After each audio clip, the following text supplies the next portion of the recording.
हिमाचल प्रदेश की शिक्षा व्यवस्था आज एक ऐसे मोड़ पर खड़ी है जहां सरकार ने साफ संदेश दिया है कि अब ना तो लापरवाही चलेगी और ना ही समझौते की कोई गुंजाइश रहेगी।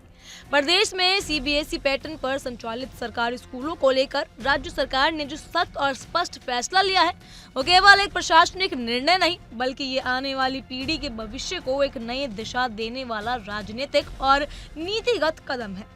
ये फैसला बताता है कि सरकार अब शिक्षा को सिर्फ आंकड़ों और इमारतों तक सीमित नहीं रखना चाहती बल्कि कक्षा के भीतर की हकीकत, शिक्षक और छात्र के रिश्तों और पढ़ाई की गुणवत्ता को भी केंद्र में रखकर आगे बढ़ना चाहती है।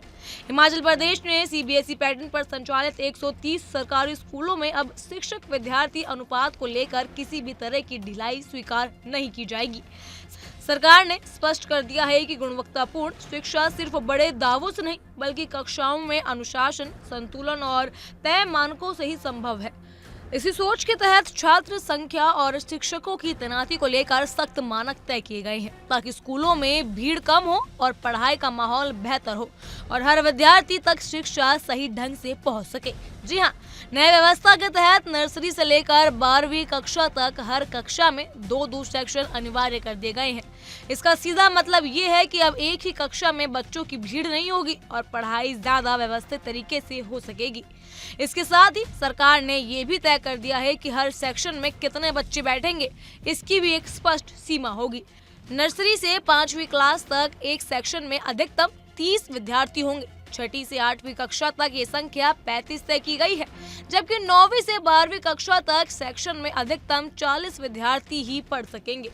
ये फैसला उस सोच को दर्शाता है जिसमें ये माना गया कि तय सीमा से अधिक छात्र न सिर्फ पढ़ाई की गुणवत्ता को प्रभावित करते हैं बल्कि शिक्षक के लिए हर बच्चे पर व्यक्तिगत ध्यान देना भी मुश्किल हो जाता है। सरकार का ये साफ कहना है कि अगर किसी भी सीबीएसई स्कूल में लगभग 1250 विद्यार्थी अध्ययन करते हैं तो वहाँ कम से कम बेहतर शिक्षकों की नियुक्ति अनिवार्य होगी। इसमें प्राथमिक, माध्यमिक और वरिष्ठ माध्यमिक साथ ही विषयवार अध्यापक शामिल होंगे। इस व्यवस्था का उद्देश्य ये सुनिश्चित करना है कि हर कक्षा और हर विषय के लिए पर्याप्त संख्या में शिक्षक उपलब्ध हो और किसी भी स्तर पर पढ़ाई समझौते का शिकार न हो। ये फैसला ये दिखाता है कि सरकार अब शिक्षा में संख्या नहीं बल्कि संतुलन और गुणवत्ता को प्राथमिकता दे रही है। शिक्षा सचिव राकेश कंवर ने स्पष्ट किया कि ये कदम राष्ट्रीय शिक्षा नीति 2020 के अनुरूप है, जिसका मूल उद्देश्य विद्यार्थियों को बोझ मुक्त, समझ आधारित और गुणवत्तापूर्ण शिक्षा देना होगा।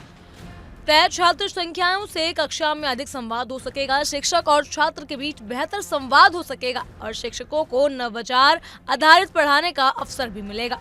ये केवल पाठ्यक्रम पूरा करने की दौड़ नहीं होगी बल्कि समझ विकसित करने का और सीखने की प्रक्रिया को मजबूत करने की दिशा में एक ठोस प्रयास होगा।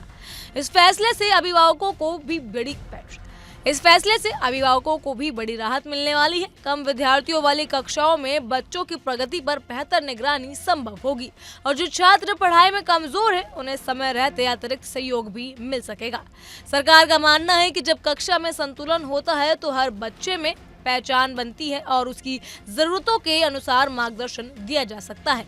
यही वजह है कि इन मानकों को चरणबद्ध